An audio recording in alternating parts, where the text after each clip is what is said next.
GMNA uses artificial intelligence for generated speech, visuals, and production. AI-generated content may contain errors. Please verify important information before making decisions or taking action. Good night, Montreal. The National Bank Open held a family-focused weekend on August 1st and 2nd in Montreal, inviting children to try tennis alongside world-ranked 4th Felix Auger-Aliassime. Organizers hope to spark lasting interest. Antine Prevost has the full story. Children swarmed the courts at the National Bank Open's Family Day this weekend, a two-day showcase designed to get kids swinging rackets. Over the 2 days, organizers set up mini-lessons, match play zones, and a meet and greet with Canada's top player Felix Auger-Aliassime, who currently sits at 4th in the world rankings. Families were invited to try basic forehands, serve drills, and even a quick doubles scramble, all under the guidance of local coaches. The event, held in Montreal's main tennis complex, offered free equipment and a chance for youngsters to earn a spot in a junior clinic. Organizers said the goal was simply to spark a love for the sport among the next generation. Antine Prevost, GMNA News, Montreal. The province announced that the Olympic Park and the 1976 Summer Games will be formally recognized as a historic place and event today. Officials say the designation marks the 50-year milestone since Montreal welcomed athletes from around the world.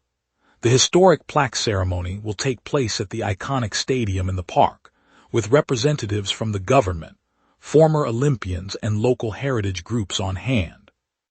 Planners highlighted the venue's lasting impact on the city's skyline and its role in shaping Canada's international profile. The move follows a broader push to preserve key cultural sites across the province. Residents can expect signage and educational displays to roll out in the weeks ahead, ensuring the legacy of the 1976 Games stays visible for future generations. City officials also noted that the recognition could boost tourism and reinforce local pride in the island's athletic heritage. Duncan Chan, the Canadian wildcard at the National Bank Open, is pulling off a surprise in the early rounds. The Montreal tournament, one of the ATP's premier hard-court events, has seen Chan defeat a player ranked inside the world's top 100.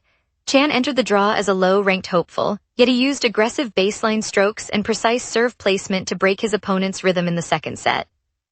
The match is now in its closing stages, and the crowd remains on edge as the underdog battles for a spot in the next round. Tournament officials note that the upset adds intrigue to a field already packed with the sport's elite, and the energy in the arena has risen noticeably.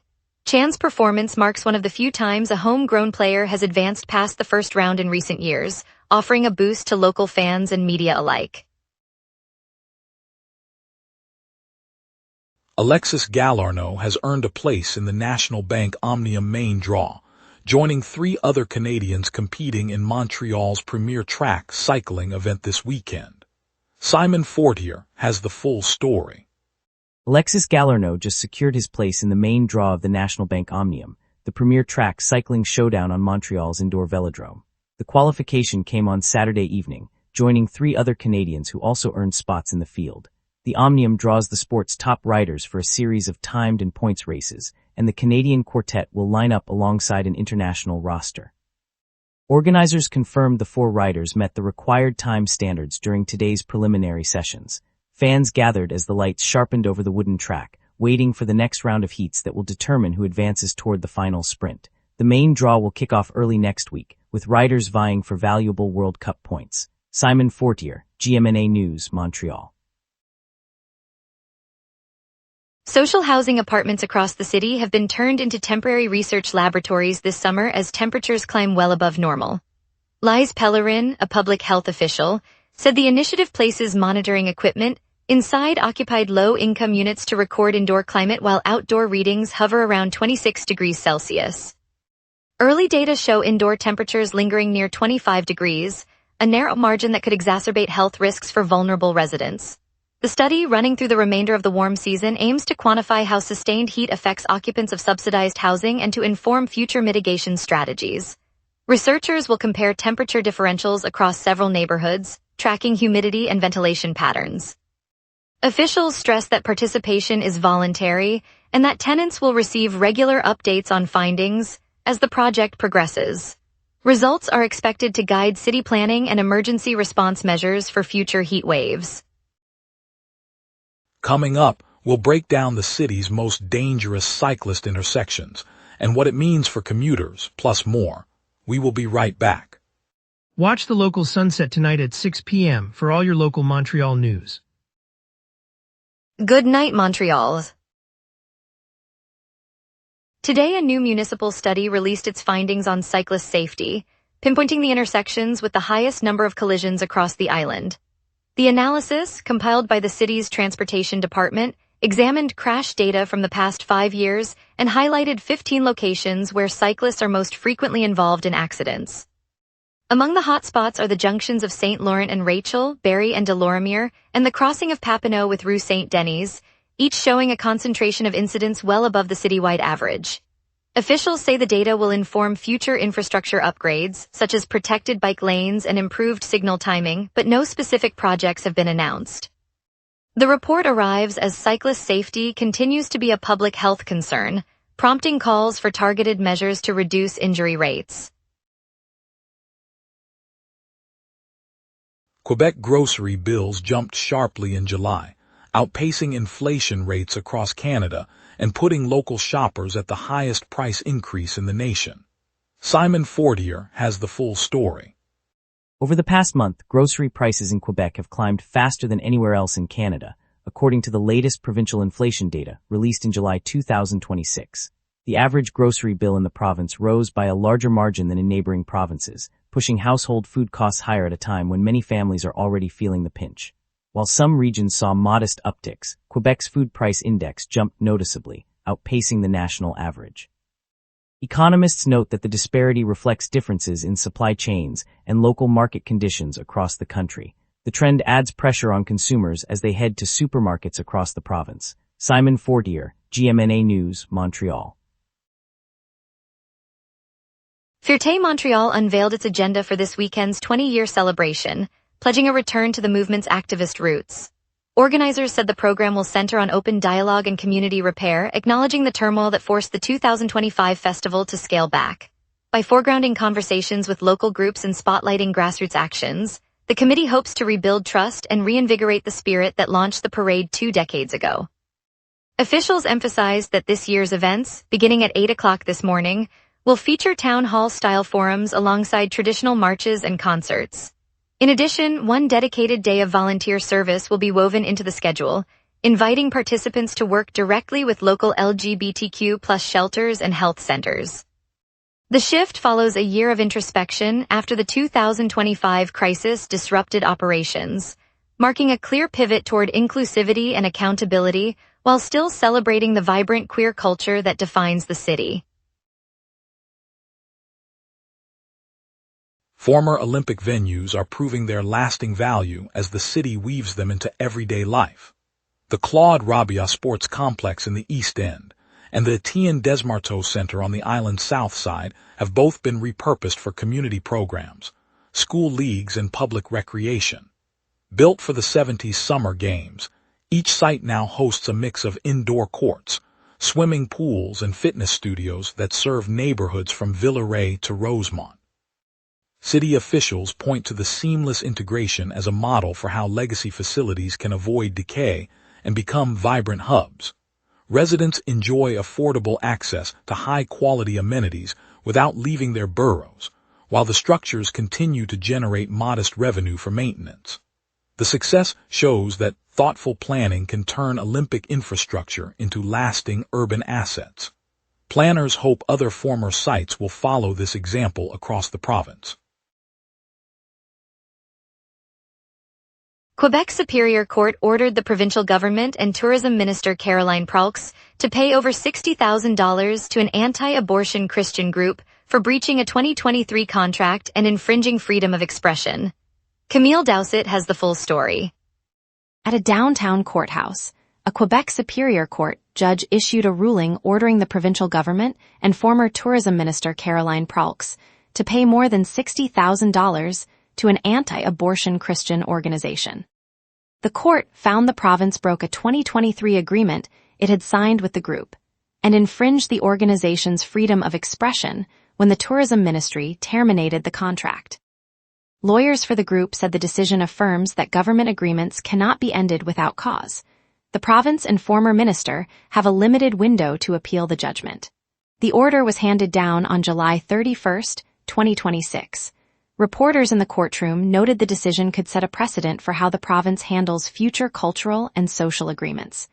Camille Dowsett, GMNA News, Montreal. Now let's turn to the forecast and see how tonight's weather will shape your evening. A stagnant ridge and a westerly jet keep Montreal dry tonight, while clouds linger over the city. On this date, the all-time high reached 31.4 degrees Celsius in 2024, a spike that rode the tail of a lingering heat wave across southern Quebec. The record low of 11.6 degrees, set in 2023, came during an unseasonal cold snap that followed a rapid Arctic surge. Normal climatology puts today's high around 27 and low near 18. So the current 28-degree peak feels modest compared with the historic extreme, while tonight's low of 19 sits just above average. The live radar shows a clean canvas across the province, no rain echoes from the south or east. With the westerly jet cruising at 89 kilometers per hour aloft, any system would be sheared northward before reaching the island. Surface pressures remain near average and steady, reinforcing the subsidence that keeps clouds thin and precipitation locked out. That stability holds through the night, so I'll now shift to the short-term outlook. At 11 p.m. Montreal lies under thick overcast with a temperature of 23 degrees and humidity near 80%. A gentle southwest breeze at 9 kilometers per hour drifts through, while surface pressure holds steady and the mid-level westerly jet at 89 kilometers per hour dominates the flow. That jet acts like a conveyor belt, lifting moisture aloft, but keeping it too stable to descend, so clouds linger without rain. Overnight temperatures will fall to 19, then tomorrow's high climbs to 28 under the same deck. UV index reads 5 and the strongest gusts reach 13 kilometers per hour from the south, well below the 25-kilometer threshold. No precipitation is expected, but a rainfall warning persists for the Saint Adèle, Saint Sauveur area, so residents should stay alert. The ridge will keep the day dry and modestly warm. Tomorrow the ridge will dominate, keeping skies overcast and temperatures climbing to 28 with a low of 20. A 70% chance of rain will pepper the afternoon, though amounts remain light. Monday sees the jet shift slightly north, opening the sky for a clear skied high of 25 and a low of 18, yet a lingering 55% rain probability hints at brief showers. Tuesday returns to clear conditions, delivering a comfortable high of 26 and a steady low of 18.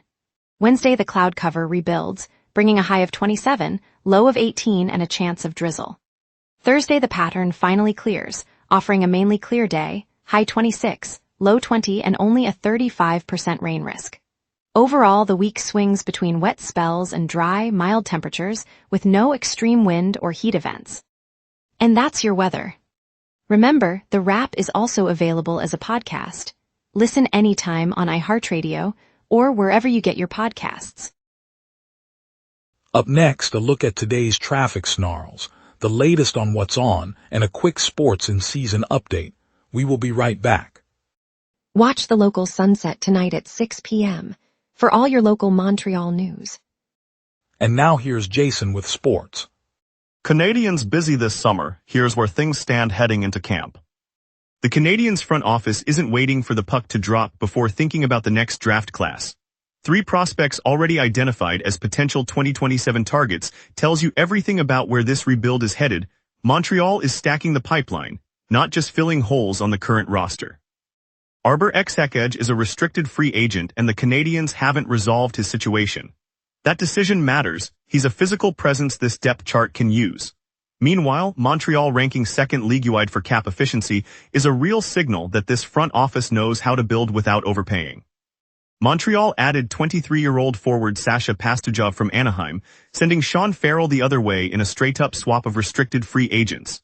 Both were third-round picks, both still developing. The Canadiens clearly liked Pastujov's upside enough to pull the trigger on the change of scenery. Good night, Montreal. Across Quebec's highways, roadside wooden crosses stand as memorials and way markers, reflecting deep cultural traditions and prompting ongoing maintenance debates. Simon Fortier has the full story. Across the province, solitary wooden crosses line the shoulders of highways, each one a silent reminder of lives lost or journeys marked. Jean-Christophe Lawrence's latest feature dives into why these crosses appear, tracing their roots to Catholic traditions and community grief. He details how families or local parish groups often erect the markers after a fatal crash, and how volunteers regularly trim weeds, replace weathered wood, and repaint the simple symbols. Provincial road crews sometimes step in to clear debris, but routine upkeep falls to the caretakers who view the crosses as both tribute and waypoint. The article also notes regional variations, from simple pine stakes to elaborate stone monuments, all reflecting a shared cultural practice. Simon Fortier, GMNA News, Montreal. Quebec's Environment Ministry has postponed the August 1st rollout of updated flood zone maps, the first revision in 8 years since 2019, as Greater Montreal mayors press for an immediate release. Camille Dowsett has the full story. Residents along the Lachine Canal are still wading through knee-deep water after back-to-back storms, and the delay in new flood zone maps is fueling their frustration. The Quebec Environment Ministry confirmed yesterday it has pushed back the release of the updated maps that were slated for August 1, 2026. The maps, the first overhaul since 2019, would have reflected 8 years of changed river flows and new development. Mayors across the Greater Montreal area gathered this morning, demanding an immediate rollout so emergency plans can be adjusted. They warned that without the latest data, neighborhoods like Verdun and St. Laurent remain vulnerable to repeated inundation. Camille Dowsett, GMNA News, Plateau. Thank you, Montreal, for joining us on The Wrap. Today's highlight, the historic designation of the Olympic Park and the 1976 Games, reminded us of the city's lasting legacy. We appreciate your curiosity and look forward to bringing you more stories tomorrow. See you then, and stay inspired.